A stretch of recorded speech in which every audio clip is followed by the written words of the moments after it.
विभा उपाध्याय, ओडिशा के पूर्व राज्यपाल और झारखंड के पूर्व मुख्यमंत्री रघुवर दास रांची पहुंच चुके हैं। रांची पहुंचे रघुवर दास का जोरदार स्वागत हुआ। न्यूज 18 से खास बातचीत में रघुवर दास ने कहा कि पार्टी जो भी जिम्मेदारी उन्हें देगी उसे वो पूरा करेंगे। इस दौरान उन्होंने ये भी कहा कि ये दिल मांगे मोर। माना जा रहा है कि रघुवर दास बीजेपी की फिर से सदस्यता लेकर नई पारी शुरू कर सकते हैं।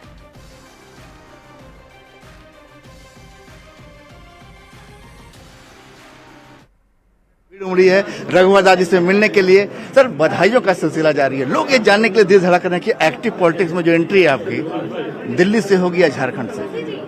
देखिए, दिल्ली से होगी चाहे झारखंड से होगी कि रांची से होगी, ये भूमिका तय करेगी हमारी राष्ट्रीय नीति। और मैं भी कार्यकर्ता हूँ, इसलिए कार्यकर्ता का धड़कन मैं हूँ। कार्यकर्ता मेरी पूंजी है, कार्यकर्ता के बल पर ही मैं यहाँ तक आया हूँ। तो उन कार्यकर्ताओं को क्या कहेंगे सर जो ये कह रहे हैं कि संगठन जो है आप में मजबूत करने की क्षमता है, उनको कैसे नाराज कर पाएंगे आप?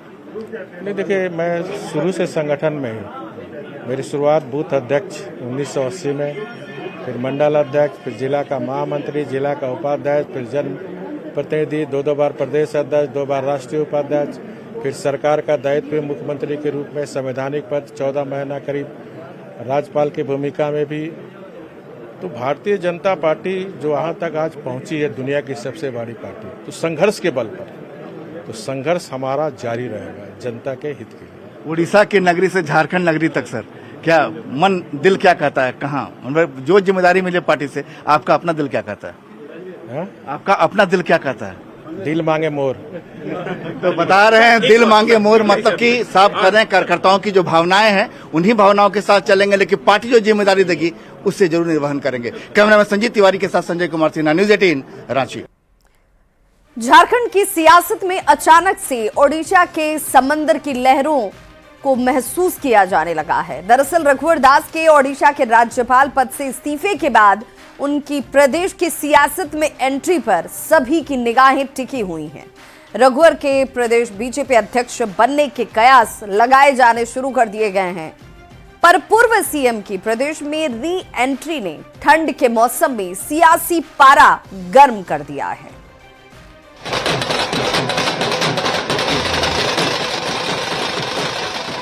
झारखंड की राजधानी में ढोल नगाड़े के साथ उत्साहित बीजेपी के कार्यकर्ता।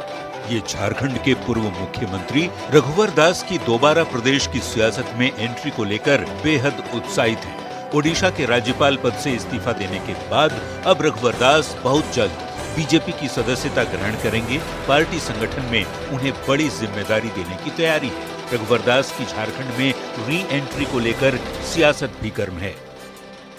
सारे कार्यकर्ता बहुत उत्साहित हैं और एक नई धार मिलेगी भारतीय जनता पार्टी को, न सिर्फ प्रदेश में बल्कि देश के स्तर पर भी उनके करोड़ चाहने वाले हैं। देखिए, रघुवर दास जी के सक्रिय राजनीति में लौटने से हमें किसी प्रकार की बेचैनी नहीं है। लंबे लंबे वादे रघुवर दास जी ने किया था, 65 पार हो जाएंगे, 70 पार हो जाएंगे। स्थिति ये हुआ कि 27-26 पर सिमट गए थे। रघुवर दास को लेकर चर्चा क्यों तेज है, तो ये भी समझ लीजिए।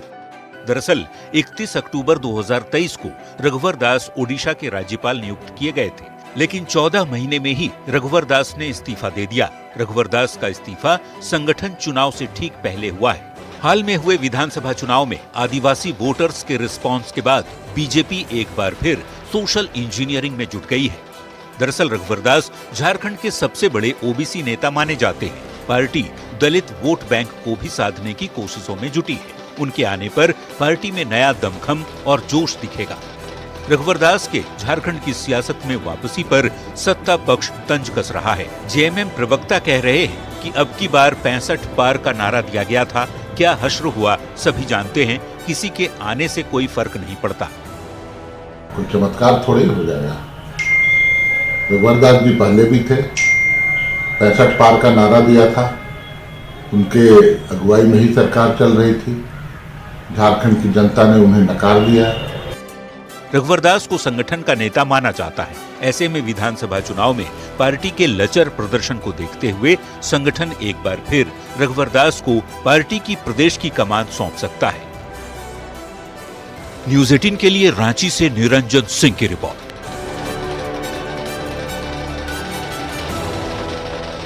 और अब बात झारखंड में पेट्रोल और डीजल के दाम को लेकर मचे संग्राम की। तो डीजल और पेट्रोल के दाम 2 से 3 रुपए प्रति लीटर बढ़ सकते हैं। बाबूलाल मरांडी ने सोशल मीडिया पर पोस्ट कर इसकी आशंका जाहिर की, जिसके बाद झारखंड की सियासत गर्माती नजर आ रही है।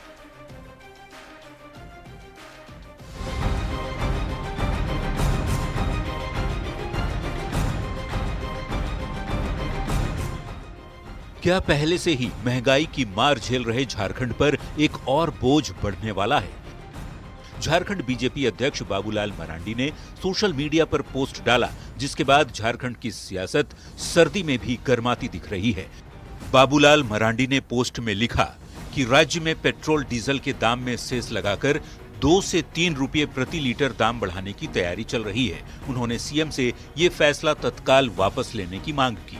बाबूलाल मरांडी के पोस्ट के बाद वित्त मंत्री राधाकृष्ण किशोर सामने आए और शायरी के जरिए अपनी बात सामने रखी। वक्त आने पे बता देंगे तुझे ऐ आसमां, अभी से क्या बताएं क्या हमारे दिल में है। जहां तक सवाल है कि राज्य की जनता के हित की बात सोचने की, तो ये हम सबों को किसी दूसरे राजनीतिक दल से नहीं सीखना है। पेट्रोल डीजल पर सेस को लेकर क्या तैयारी है, इसका तो अभी खुलासा नहीं हो सका है, लेकिन अभी से ही सरकार में शामिल दलों की ओर से माहौल बनाना शुरू हो चुका है। जेएमएम प्रवक्ता ने राज्य हित में कठोर फैसले लिए जाने की बात कही, तो पलटवार करते हुए बीजेपी ने मैया को सम्मान देने के लिए भैया पर वार की आलोचना की। राज्य के पास सीमित संसाधन है, लिमिटेड रिसोर्सेज हैं, तो कुछ कठोर फैसले लेने होते हैं। 2 रुपए का प्रस्ताव है, ठीक है, थोड़ा लोगों को थोड़ी परेशानी होगी, लेकिन उससे कई एक योजनाएं धरातल पर उतरेंगे। सुन रहे हैं कि 2-3 रुपया प्रति लीटर बढ़ाने की बात चल रही है, तो एक तरफ आप दीदी को पैसा देना चाहते हैं और दूसरी तरफ भाइयों को चाहे उनके अभिभावकों से उस पैसा को वसूलना चाहते हैं। तो दोहरी नीति का जो काम करे इस राज्य में, इससे आम जन प्रभावित होने का काम करेगा। इस आने वाला समय में झारखंड विकास कोशिश से दूर चला जाएगा। चुनाव के दौरान किए गए वादे और उन वादों को पूरा करने का दबाव, पहले से टैक्स के बोझ तले दबी जनता पर चुनावी वादे ऐसे आर्थिक बोझ के रूप में सामने आते हैं जिनका असर हर दिन झेलना पड़ सकता है। जरूरत है बेहतर वित्तीय प्रबंधन की, ताकि जनता पर कम से कम बोझ पड़े और राज्य की इकोनॉमी भी अच्छी रफ्तार से बढ़ सके। रांची से न्यूज 18 के लिए गौरव झा के साथ निरंजन सिंह की रिपोर्ट। और अब बात डुमरी विधायक जयराम महतो की। तो डुमरी विधायक जयराम महतो बोकारो में पुलिस से ही भड़क गए। इस दौरान पुलिस और सीआरपीएफ की टीम के साथ उनकी गर्मा गर्म बहस हुई। क्या है ये पूरा मामला और क्यों हुई बहस, और इस दौरान जयराम महतो ने क्या कुछ किया, जानिए इस रिपोर्ट के जरिए। आतंकवादी है, एक आतंकवादी है। हम लोग भी आतंकवादी, इतना पुलिस कर्मी कैसे आया? हम लोग भी आतंकवादी नहीं है। इतना पुलिस कर्मी कैसे आया? ये नजारा है बोकारो का, जहां पुलिस और सीआईएसएफ की टीम से डुमरी विधायक जयराम महतो भिड़ गए। मामला था सीसीएल के ढोरी रेंज के सेंट्रल कॉलोनी मकुली का, जहां जयराम महतो के समर्थकों पर अवैध कब्जे का आरोप लगा था। इसकी जानकारी मिलने पर जब पुलिस की टीम पहुंची तो समर्थक पुलिस के साथ ही भिड़ गए और मोर्चा संभाला खुद डुमरी के विधायक ने। दरअसल ये क्वार्टर खनन विभाग के 3 ट्रेनी अफसरों को आवंटित किया गया था, जिसका विधायक के समर्थक विरोध कर रहे थे। एक क्वार्टर के लिए तुम लोग 4 थाना का पुलिस लेके आया है, एक क्वार्टर खाली करने के लिए। यहाँ विधायक 7 को अखबार के रखा है, कोई ड्यूटी नहीं। गैर कानूनी तो नहीं है, तो गैर कानूनी हमनी हो सही। कोयला चोरी कानूनी लगो की राती पकड़ के दिले नवाड़ी थाना में। कहाँ गलो गाड़ी, कहाँ गलो गाड़ी? क्या है हेरोट वाला को ना, ये नहीं आतंकवादी है। आप माननीय विधायक, क्या माननीय विधायक है? आप विधायक पोस्ट, तो विधायक का मान काहे नहीं रखे? मामला जब तूल पकड़ने लगा तो गर्मा गर्म बहस भी शुरू हो गई। इस दौरान जहां पुलिसकर्मी विधायक को समझाने की कोशिश करते रहे, वहीं जयराम महतो के तेवर थे कि कम होने का नाम ही नहीं ले रहे थे। उन्होंने इसी बीच लोगों से 3 बच्चे पैदा कर एक को बलिदान के लिए तैयार रहने की भी अपील कर डाली। बदला डीसी से ले, एसपी से ले, जीएम से ले, बीडीओ से ले, चाहे दरोगा से ले। एगो बेटा के पढ़वे है तो कि हमारे साथ ये अन्याय कर लो, बदला लिए है तो वह झारखंड के दशा सुधर तो नहीं तो नहीं सुधरे वाला हो, लेकिन मनोबल पूरा ऊंचा हो। इस मामले पर बीजेपी ने सधी हुई प्रतिक्रिया दी और हर नागरिक को कानून का पालन करने की नसीहत भी।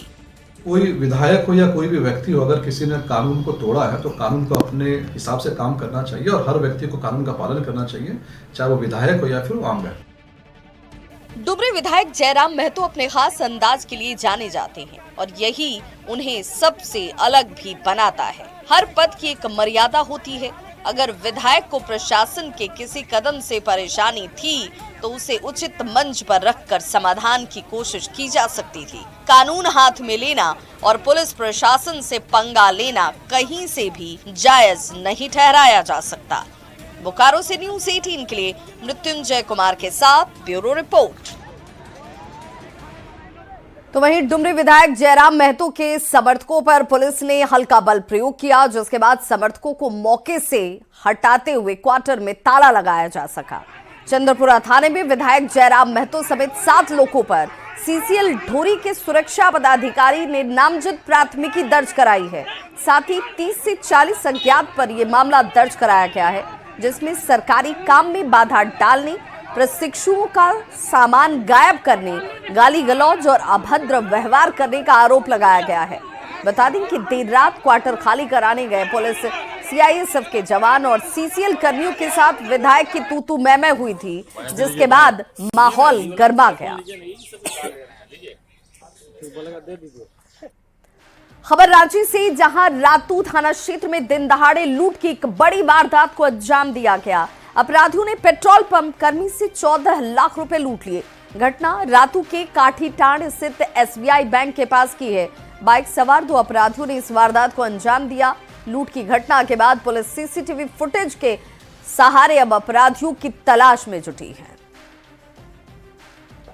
पैसा लेके जा रहे थे हम लोग यहाँ से, वहाँ गाड़ी लगाया, 2 बाइक वाला आया, हम लोग गाड़ी लगा के जब उतर के अंदर जाने के लिए सोच रहे थे, अभी आया खींच के बैग खींचा लेके चल गया। कितना पैसा था? क्या का पैसा था, कितना पैसा था, कहाँ जा रहे थे? बैंक जा रहे हैं जमा करने के लिए। कितना था? 14 लाख। क्या चीज था? बोलो। बाइक से था। और चलिए अब आपको गुमला लिए चलते हैं, जहां कोराम्बी में दिल दहलाने वाली घटना सामने आई, जहां एक महिला की जलती हुई चिता में बुजुर्ग को जिंदा झोंक दिया गया। परिवार परेशान है और समाज डैन बिसाही के शक में हत्या की आशंका जाहिर कर रहा है। सवाल ये कि अगर यह हत्या डैन बिसाही के शक में हुई तो अंधविश्वास का ये खेल झारखंड में कब रुकेगा? ये है गुमला का कोराम्बी गांव, जहां भीड़ के शक्ल में लोगों का जुटान है, क्योंकि यहां एक साथ 2-2 लोगों की चिता जली। जी हां, इस गांव की एक महिला की मौत डूबने की वजह से हो गई थी। लोगों ने कहा कि कुएं में गिरकर डूबने की वजह से मंगरी की जान गई, लेकिन जब इस महिला की चिता को जलाया जा रहा था, तभी एक बुजुर्ग को इसी चिता में जिंदा झोंक दिया गया और उसकी दर्दनाक मौत हो गई। लकड़ी देने आए थे, यहाँ का घटना मुझे बहुत ज्यादा जानकारी नहीं। जिस आग में मंगरी को जलाया जा रहा था, उसी आग में मतलब उसको भी झोंक दिया गया है। थोड़ा सा बूढ़ी दिख रही है, बहुत ज्यादा तो नहीं दिख रहा है, लेकिन घर वाला से पता चल रहा है कि मतलब बुद्धेश्वर का ही बॉडी जला हुआ है। मंगरी उरांव नाम की बुजुर्ग महिला की मौत में ये शख्स शामिल होने पहुंचा था, जहां मृतक महिला के भाई सहित कई लोगों ने बुजुर्ग बुद्धेश्वर उरांव को जलती चिता में ही फेंक दिया। घटना की सूचना पर पहुंची पुलिस फॉरेंसिक टीम की मदद से छानबीन में जुटी है। बताया जा रहा है कि मृतक पहले ओझागुनी का काम करता था। ऐसे में लोग खुलकर तो नहीं, लेकिन दबी जुबान से डायन बिसाही के शक में हत्या की आशंका जाहिर कर रहे हैं। मंगरी का कुआं में डूब के मौत हो गया था, तो उसको गुमला से पोस्टमार्टम करके घर लाया।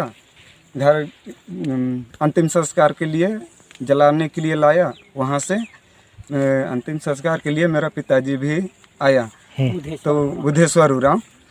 तो उसी के पुराना गुस्सा को लेते हुए मेरा पिताजी को मारा। उसके बाद में उसी चिता में आग में जला दिया। झारखंड में डायन बिसाही के शक में कई लोगों ने अभी तक अपनी जान गंवा दी है। सरकार और सामाजिक संस्थाएं भी जागरूकता के लिए लगातार अभियान तो चला रही हैं, लेकिन इसके बावजूद ऐसी घटनाओं का होना समाज और सरकार के लिए चिंता का विषय जरूर है। देखना होगा कि पुलिस या जांच में इस घटना की वजह क्या सामने आती है और कैसे इन घटनाओं पर विराम लग पाता है। गुमला से न्यूज़ 18 के लिए रूपेश भगत की रिपोर्ट। कोडरमा में टोल प्लाजा पर बस को पार करने को लेकर टोल कर्मी और स्थानीय बस संचालकों के बीच जमकर मारपीट हुई। छिंदवाड़ा थाना क्षेत्र के मदनपुर गुंडी टोल प्लाजा की ये तस्वीर है, जहां मारपीट और तोड़फोड़ की पूरी वारदात सीसीटीवी कैमरे में देखिए कैसे कैद हो गई।